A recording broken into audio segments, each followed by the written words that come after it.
जय श्री जगन्नाथ। जय एकादशी महारानी। आज हम मार्गशीर्ष शुक्ल पक्ष की मोक्षदा एकादशी के बारे में आपको बतलाएंगे।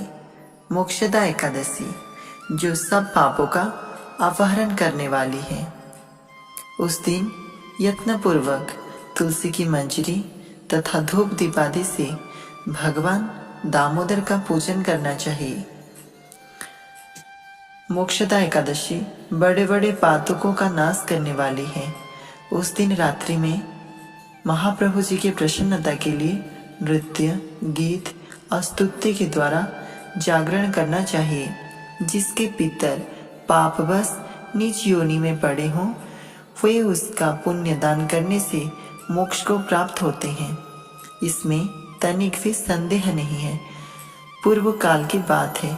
वैष्णवों से विभूषित परम रमणीय चंपक नगर में बैखानस नामक राजा रहते थे।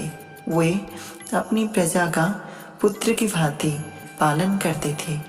इस प्रकार राज्य करते हुए राजा ने एक दिन रात को स्वप्न में अपने पितरों को नीच योनि में पड़ा हुआ देखा।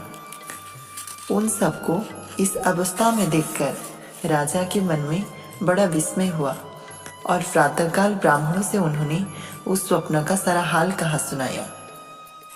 राजा बोले, ब्राह्मणों, मैंने अपने पितरों को नरक में गिरा देखा है।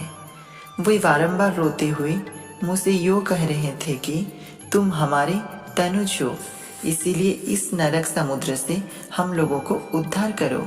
द्वेश्वरों, इस रूप में मुझे पितरों को दर्शन हुए हैं, इससे मुझे चैन नहीं मिलता।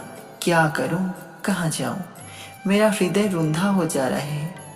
द्विजोत्तमों, वह व्रत, वह तप और वह योग जिससे मेरे पूर्वज तत्काल नरक से छुटकारा पा जाए, बताने की कृपा करें। मुझ बलवान एवं साहसी पुत्र के जीते जी मेरे माता पिता घोर नरक में पड़े हुए हैं, अतः ऐसे पुत्र से क्या लाभ है? ब्राह्मण बोले, राजन, यहाँ से निकट ही पर्वत मुनि का महान आश्रम है। वे भूत और भविष्य के भी ज्ञाता हैं। नृपश्रेष्ठ, आप उन्हीं के पास चले जाइए।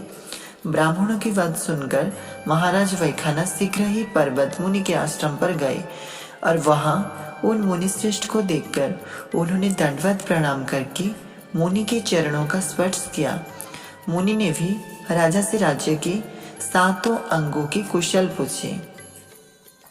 राजा बोले, स्वामीन, आपकी कृपा से मेरे राज्य के 7 अंग सकुशल हैं, किंतु मैंने स्वप्न में देखा है कि मेरे पितर नरक में पड़े हैं। अतः बताइए किस पुण्य के प्रभाव से उनका वहां से छुटकारा होगा। राजा की यह बात सुनकर मुनिश्रेष्ठ पर्वत एक मुहूर्त तक ध्यानस्थ रहे। इसके बाद वे राजा से बोले, महाराज, मार्गशीर्ष मास के शुक्ल पक्ष में जो मोक्षा नाम की एकादशी होती है, तुम सब लोग उसका व्रत करो और उसका पुण्य पितरों को दे डालो।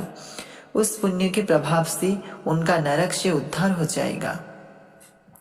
मुनि की यह बात सुनकर राजा पुनः अपने घर लौट आए। जब उत्तम मार्गशीर्ष मास आया, तब राजा वैखानस मुनि के कथानुसार मोक्षा एकादशी का व्रत करके उसका पुण्य समस्त पितरों सहित पिता को दे दिया। पुण्य देते ही क्षण भर में आकाश से फूलों की वर्षा होने लगी।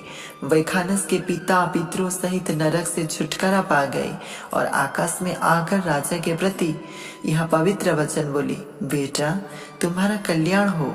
यह कहकर वे स्वर्ग में चले गए। राजन, जो इस प्रकार कल्याणमयी मोक्षा एकादशी का व्रत करता है, उसके पाप नष्ट हो जाते हैं और मरने के बाद वह मोक्ष प्राप्त कर लेता है।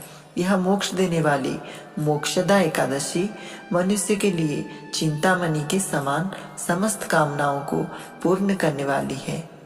इस महात्म्य के पढ़ने और सुनने से अनंत वाजपेयी यज्ञ का फल मिलता है।